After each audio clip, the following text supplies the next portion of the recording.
Hello, and welcome to On Good Faith, a program sponsored by the Cape Cod Council of Churches. I am Jonathan Onquist, a pastor ordained in the Lutheran Catholic tradition, and it is my pleasure to serve as your host for On Good Faith. Our program tries to bring to you events, persons, issues that are of significance to life on the Cape and very often beyond. This day we're talking about one that is very significant beyond the Cape and the islands, but very important of the Cape. We're talking about suicide awareness and prevention. Recently in the Cape Cod Times there was an article on the front page that said this: suicide is the second leading cause of death among teenagers and college-age adults. The second leading cause of death. And nearly 5,300 U.S. residents younger than 24 took their lives in 2013, the last year for which records are complete. And the latest suicide report by the Massachusetts Department of Public Health indicates that 90 state residents ages 5 to 24 killed themselves in the year 2012. Significant. Significant. And Cape Cod and the islands, percentage-wise, is the largest percentage for the state of Massachusetts. Cape Cod and the islands. I'd like to read you a passage from Scripture. We of the Christian faith focus a lot on what our Lord Jesus is telling us to be about. And in Matthew 25, we read this: I was hungry and you gave me food. I was thirsty and you gave me something to drink. I was a stranger and you welcomed me. I was naked and you gave me clothing. I was sick and you took care of me. I was in prison and you visited me. Just as you did to one of the least of these, who are members of my family, you did it to me. That includes everyone. And the effect of suicide on everyone is significant and worthy of our note. In a recent edition of Christian Century, there was an article significant to me about Dietrich Bonhoeffer, and he said some profound things that I'd like to tie to our suicide issue here. He said, we have to approach every challenge as fundamentally a question about God. He also said he knew that when the church stops talking about Jesus, it has nothing to say. And when it assumes dominance, it is not talking about Jesus. We're called to join in the struggle with everyone else and not act like we have all the answers, because we do not. We have the challenge to be among others where there is need, and that is what we are trying to do. And here on the Cape, our guest today, Ron Holmes, the co-chair of Cape and Island Suicide Prevention Coalition, and Beverly Costas-Ciavola, the assistant director of the Samaritans of Cape Cod and the Islands, and also the director of Cape Cod Neighborhood Support Coalition. We're dealing very closely with these persons and with many others, addressing the issue of suicide on Cape Cod and beyond. I'd like to begin with you, Ron. Can you tell us about the Suicide Prevention Coalition? What is it? How did it come about? And what are its tentacles? What's it touching in our lives? Surely, Jonathan, and thank you for having both of us here today. This is a very important topic. The Cape and Island Suicide Prevention Coalition was founded in 2009. And it's all about awareness, education, and action. Action being a few different things, trainings, and really just making sure that the community is aware of the resources that are available. So it began as with the SHNA, the Community Health Neighborhood Community Health Network. Thank you. Community Health Network is okay. Right. But it also helped get started with the Barnstable County Department of Human Services, and they have acted as sort of a nurturer of the coalition that houses a few of our files and other things. So it's really been kind of a community-wide effort. But The Cape and Islands is an area that is particularly in need when it comes to suicide prevention. We do have some statistics that are higher than the state average. Very much in general, our rates of suicide are 1.4 times the state average, and in some at-risk populations, youth and middle-aged men, it's as much as 1.6 times the state average. So Cape Cod is a particularly at-risk community, and that's why this needs to have particular attention by all of us. Are we looking at why such is the case? Why is the Cape Cod and the islands? Can you answer that question? Not from a pure study standpoint. There aren't really any studies that point to that, but there are theories, that there's speculation, and certainly anyone can think of these. It has to do with the seasonality of the economy, certainly of the isolation that can occur in the wintertime, when people are sometimes laid off from work because of the seasonality of the workforce. And so there are different things that could lead one to be susceptible due to factors, economic or otherwise. So it is something that has a little bit of some factors that aren't at play in other communities. It could also be that like other types of communities like the Cape and Islands, that there's a certain living the dream kind of approach to coming to Cape Cod and wanting to live here, and if for some folks, if that dream doesn't really pan out the way they expected, then maybe that's a way that they are susceptible as well. When you first said that, it made me think of the fact that Cape Cod is looked at as a retirement community in a lot of ways, and you think older persons would be susceptible to that because of their life stories, maybe, but the significant number of teen through 30 younger men. Wow. Yeah.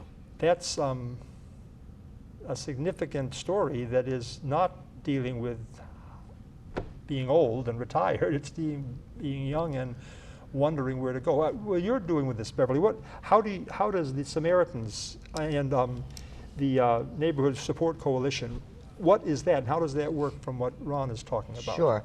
And I'm also one of the steering committee members of the coalition. And the Samaritans is a member program of the coalition. We support the work of the coalition and work together to make sure that awareness and prevention opportunities are out there for everyone to avail themselves of. Awareness of the severity of the problem? Awareness of the severity of the problem, excuse me, but also awareness of how to help someone. Okay. That's really important, and that's really essentially what the Samaritans does. The Samaritans on the Cape and Islands was formed in, I think, 1975.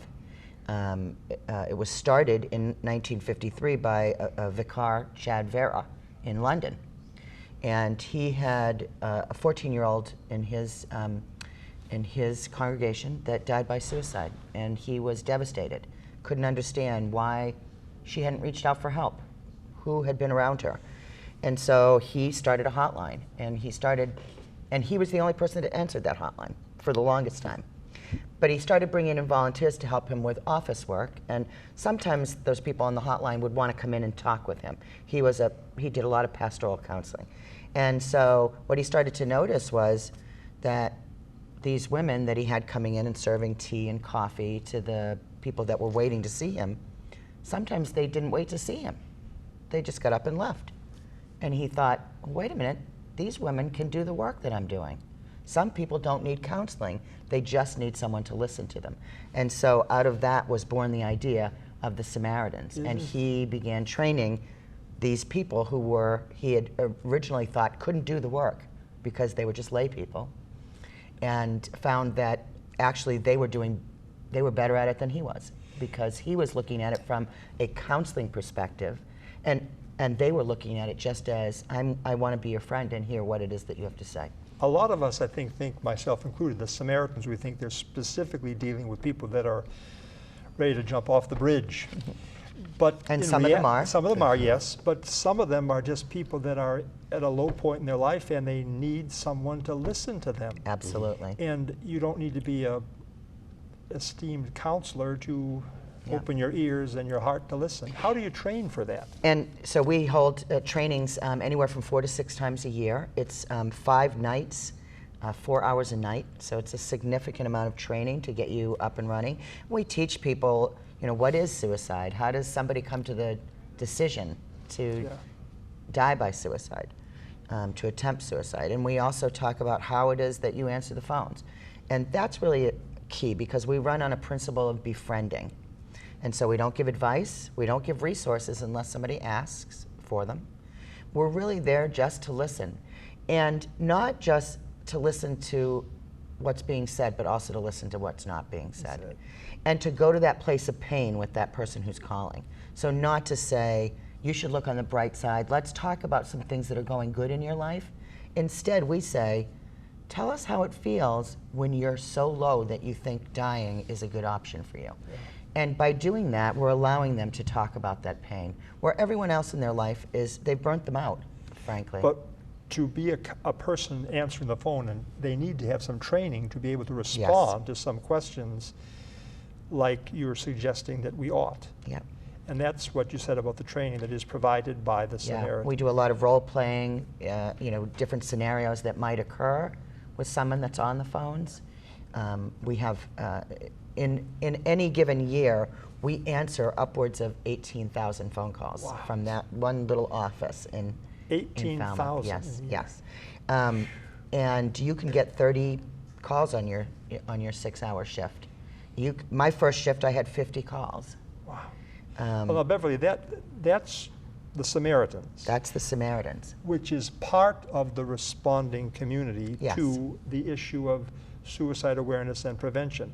Now, Ron, the Suicide Prevention Coalition is not Samaritans, right? That's correct. But the Samaritans are part of that story.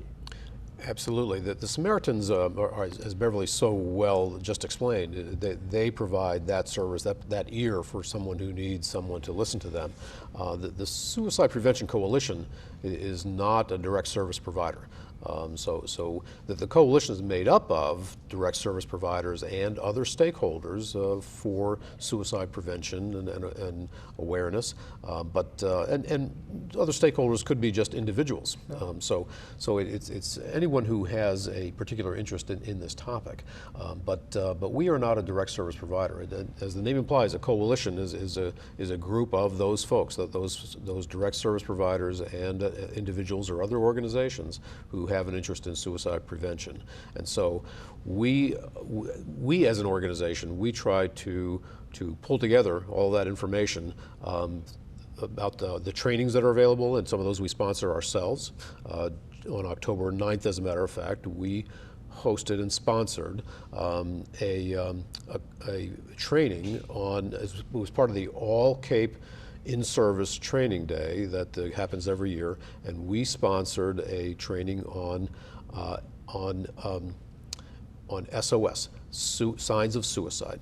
And so we had different educators from different school districts. That's what the in-service day is all about. These are from school districts, and they came and learned about how to not just learn about signs of suicide, but also to develop a postvention plan for their school district. And postvention, if anyone's not familiar with that plan, that term, that's a plan for what to have in your organization or your institution if there has been a suicide.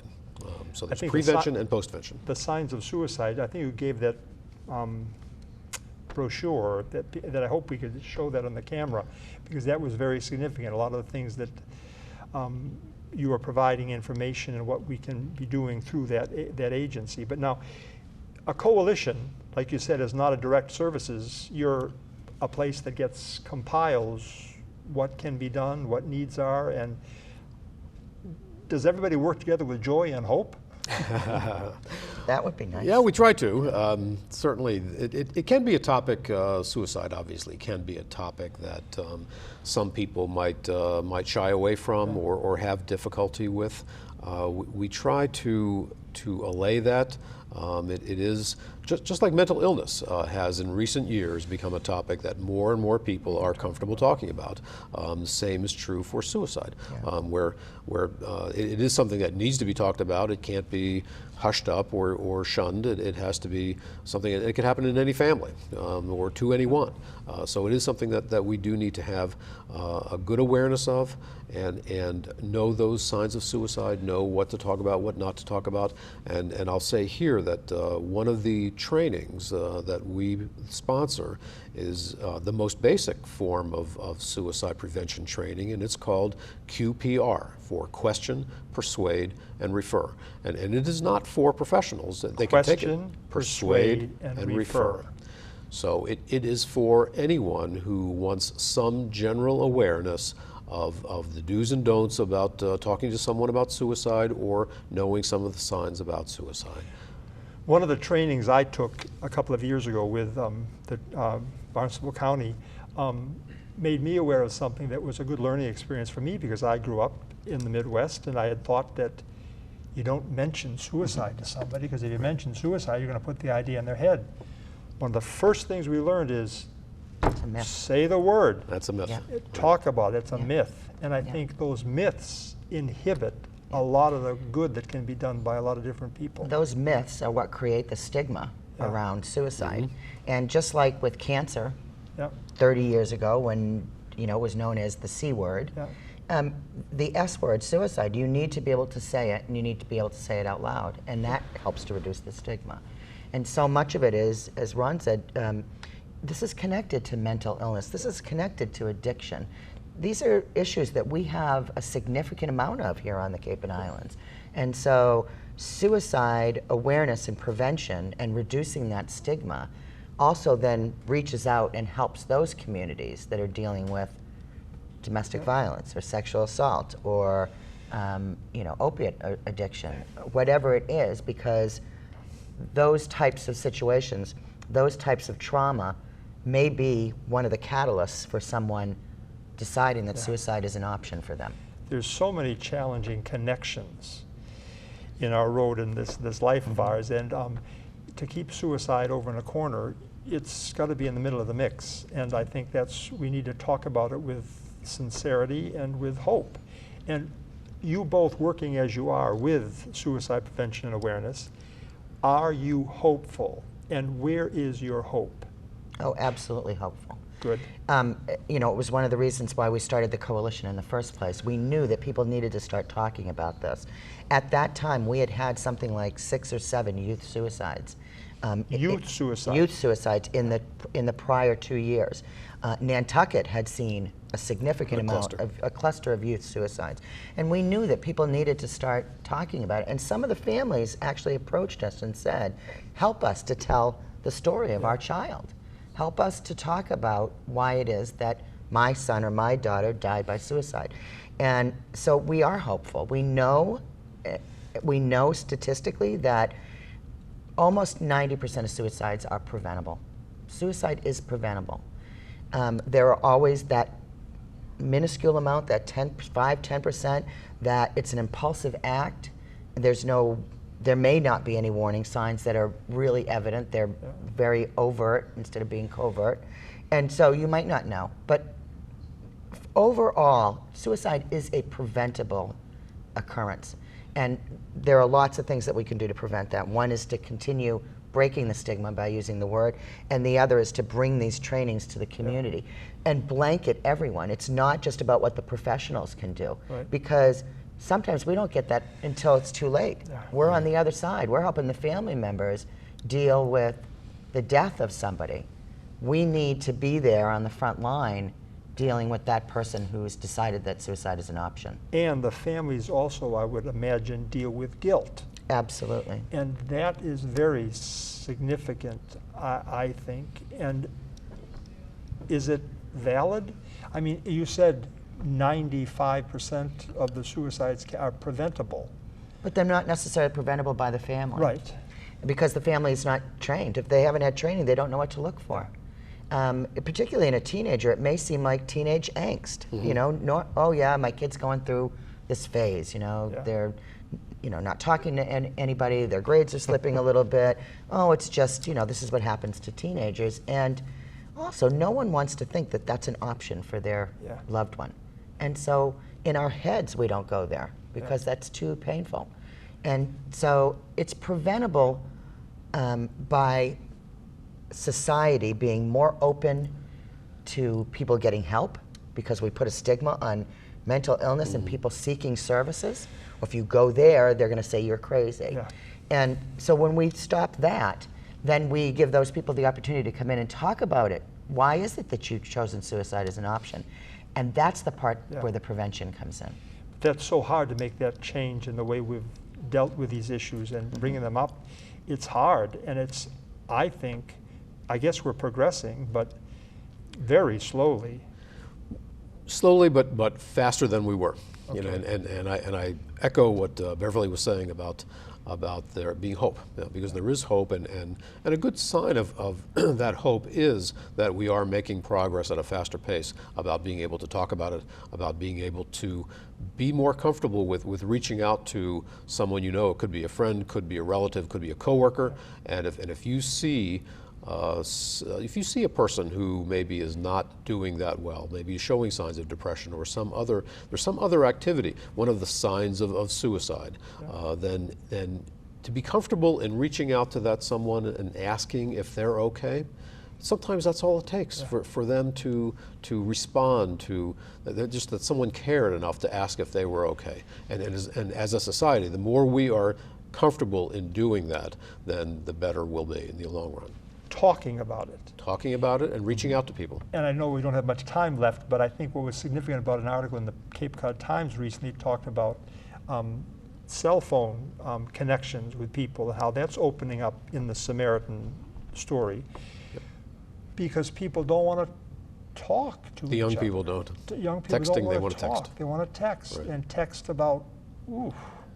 Right. That's a whole different way of looking at responses to life's challenges, isn't it? Yeah, it really is. And for those reasons, we don't get a lot of phone calls from teens at the Cape and Island Samaritans.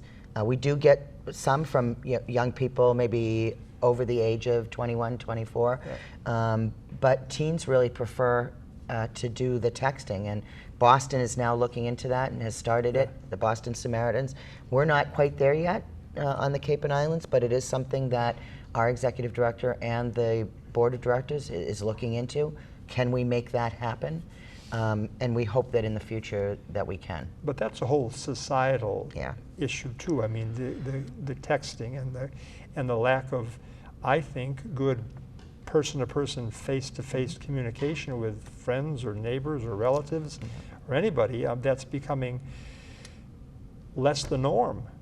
And I think the suicide prevention, working into that less than norm world, makes it more difficult for prevention. When you're not conversing with somebody one-on-one, whether it be on the phone or in person, there's less boundaries. Yeah.